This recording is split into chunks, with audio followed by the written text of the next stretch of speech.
Hello, fellow researchers. This is Dr. Chosick, and I have to start off with an apology. I totally thought Module 5 was open and ready to go before I left on my July 4th break, and apparently it was not. So I've opened it up today.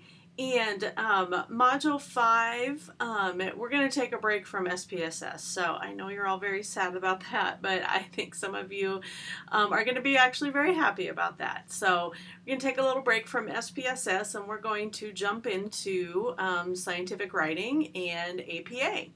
So, and that might make some of you, others, like want to pull your hair out. So, but what we're going to do in this module is learn about how to write an APA format. You're reading in the Field and Whole book. It looks like a lot of chapters, but they're pretty short.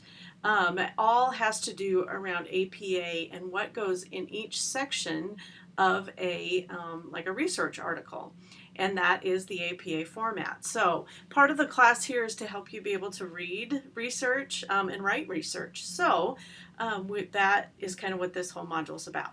And then to kind of piggyback onto that, program evaluation is how people write up when they evaluate their different programs or interventions that they do kind of on a large scale.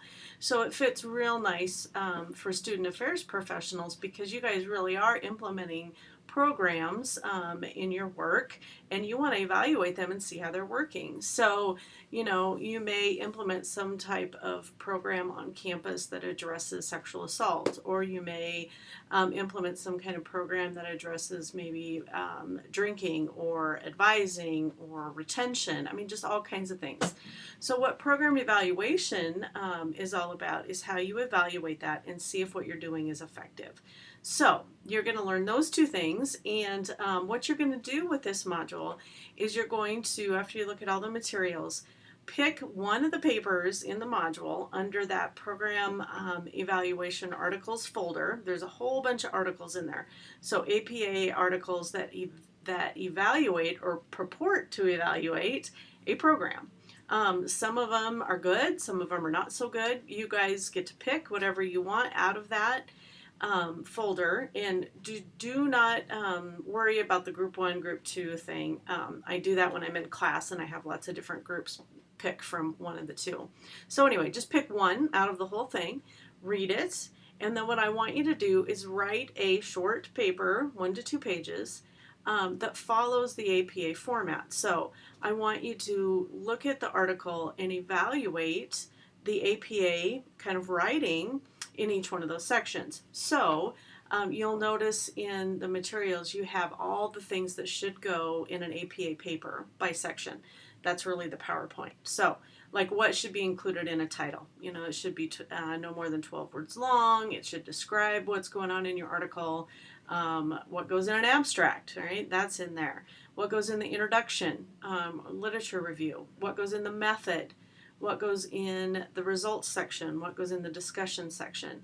So each one of those things is outlined actually in the rubric that I put for this paper, how I will grade it. So what I want you to do is take your paper and evaluate and critique what each one of those sections in your own paper under that section.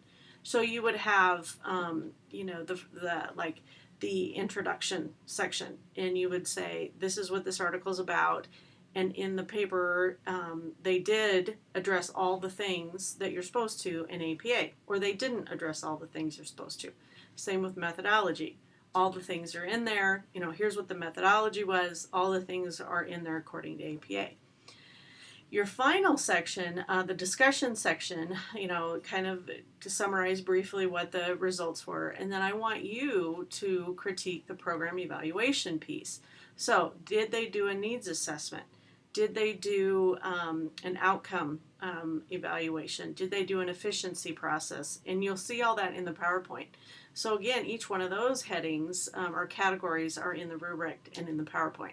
So basically what you're doing in this paper is you're critiquing their program evaluation and showing me that you know all the different parts of APA and program evaluation by looking at this paper. So you're kind of picking it apart, basically. And like I say, it may be good or it may be not so good.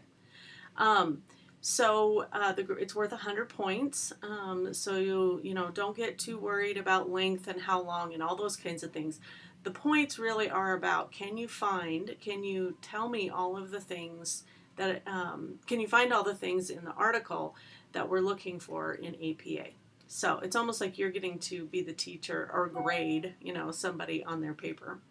And then, you know, one of the things to think about is, would I use this program? Um, so is it good or not? You know, these things, you can look at all of them and decide, hey, I want to use this for my profession, you know, what I'm doing in my job. All right, so I did extend the deadline on this until the 13th, so you'll see I gave you a couple extra days for my goof up of not opening it on time. So that'll give you a couple extra days. And let's see, what I want you to do after you write your paper is post it to the discussion board section, and then just pick one other paper, a topic you didn't write on, and read it and just give that person feedback, like, you know, you did a really nice job in the APA style, or it's missing some elements of program evaluation. Well, you know, whatever feedback you can give to your colleague there to help them in their understanding. So hopefully that all makes sense. This is a new way to do it online. So as always, I appreciate your patience in all of this, and whatever kind of comes out of it, I can tweak and make better for the next group. So it works pretty well in class. We'll see how it works online. So thanks, guys. I'm working on grading. I will get it. I will get your grading going. So be looking for some assignments and grades soon. So take care. Bye-bye.